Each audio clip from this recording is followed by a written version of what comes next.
ہی کوئی اس کی ہم نے کو جی الاؤ کیا ہے کہ وہ تحصیل کی حکومت کو ہیڈ کرے.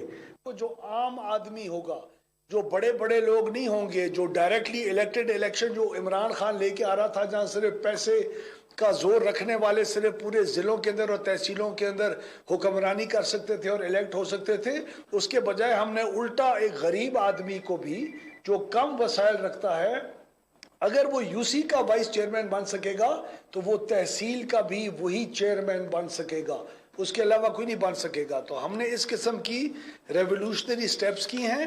ان حکومتوں کو خود پیسے اور وسائل جمع کرنے کے اختیارات دیے گئے ہیں.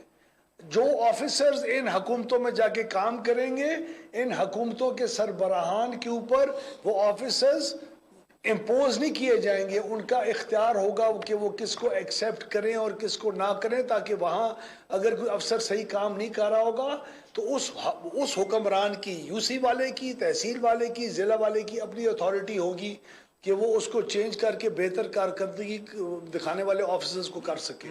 ہم نے ایک اور بہت بڑا سٹیپ اٹھایا ہے کہ پبلک سروس کمیشن کے بغیر 11 گریڈ سے اوپر کے افسر ہائر نہیں ہوں گے لوکل گورنمنٹ سروسز کے اندر.